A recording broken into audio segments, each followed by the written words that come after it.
What's up everybody, welcome to your first tutorial, and in this tutorial I'm going to be introducing something called structures. So what a structure is kind of a variable that lets you store a bunch of similar information. Now while an array can hold a bunch of similar items, all of the items in an array have to be the same data type, such as char, int, float, stuff like that. But with structures, you can store a bunch of related information, and it doesn't have to be the same data type. So say you wanted to store information about a bunch of people, like their name and how old they are. First you have a char variable for their name and an integer variable for how old they are. You couldn't do this with an array, so what C++ did is it made something called a structure, and it lets you hold items of more than one data type. And in this tutorial I'm going to be teaching you how to do that. So the first thing that we're going to need to do is declare a structure, and to do this you need to use the syntax struct struct, and then after this is the syntax for structure, struct. So this is going to stay the same when you're declaring all your structures. And next you want to give a name or a tag when you're declaring your structure, and I'm going to name my new person since we are going to be talking about people today. Now after this, press enter and add two curly braces and add a semicolon at the end. Now in your curly braces you're gonna add something called members, and a member is pretty much all of the bits of information that you're going to want to use in your structure. So the first type of variable we're going to want to use is something called, let's store the person's name. So in all of these structures we're going to want to store the person's name and age. So let's go ahead and make a char name 20. And if you don't know what all this means, then it's in my last tutorials. So now we're in the name variable, we're going to store the person's name. And another piece of information we're probably going to want to store is an int, and we'll name that variable age. So integer, age is an integer, you guys all know that. So again, just to recap, the struct is the keyword for declaring a structure. The new person is called the tag when declaring a structure, and all of these things, new person has two members. It has your name and the age variable. And again, these are just the types of variables.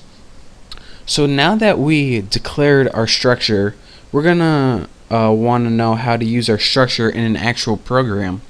So here's your program, int main, right here. And anytime you want to use a structure, this is what you need to do.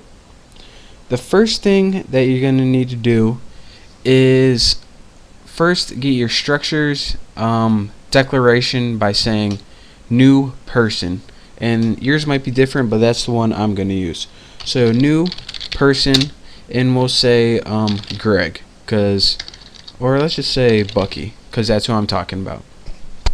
Now that we have the person's Bucky, we're going to want to say some information about him. So we got to tell what the name and the age of Bucky is. So go ahead and add your curly braces and semicolon, just as always. And the syntax for doing this is, of course we have a char variable. So the first thing we're going to want to do is add the name. Now we use this and set it equal to the first variable in your structure. And since we're using the new person structure, the first variable is a name. So give me my name, it's Bucky. And just add a regular comma, and on the next line, the next piece of information that our structure asks for is its age. So go ahead and add 21, and you don't need a comma after that since that is the last part of declaring our structure. And now we have the information from Bucky. My name is Bucky and my age is 21. So in case you're wondering, alright, now we have all this, how can we actually use this as a variable? Anytime you want to use this as a variable, let me just show you guys output on the screen. The first thing when you're calling your variable, the first thing you need to do is find the tag, and the tag is Bucky. So go ahead and write Bucky, and the next thing you're going to want to write is whatever member you want to use, and these are the members: name, age. So let's say Bucky age, or the age of Bucky. That's what we want to use. So go ahead, and I'm just going to end my line. So again, whenever you want to use a structure, you need to first make the tag, and then you want to name your structure, and then you insert the pieces of information that go along with your structure. And again, whenever you want to call it, you name your tag first, and then you name whatever member of it, and that's how you call it. So let's execute, compile, and run. And hopefully, if I didn't get any errors, I should have the number 21. And there you go.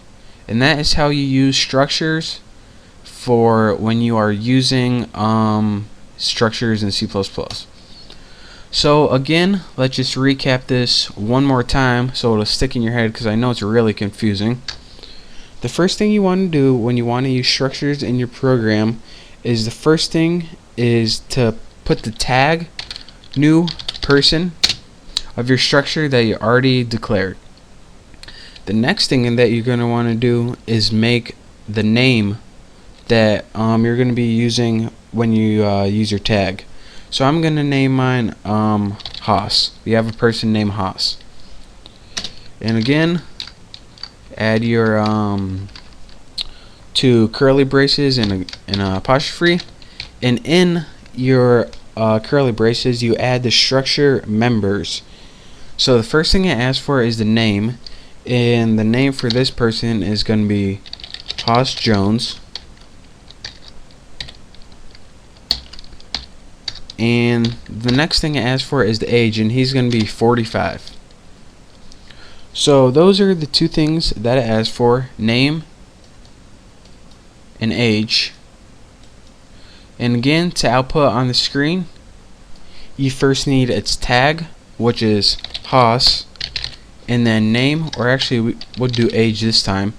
You need its tag, and then its member, which is pretty much who you're talking about and what property you're talking about.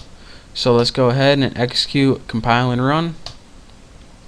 And hopefully, if nothing goes wrong, which it did, new person Haas. Oh, we forgot to add an equal sign.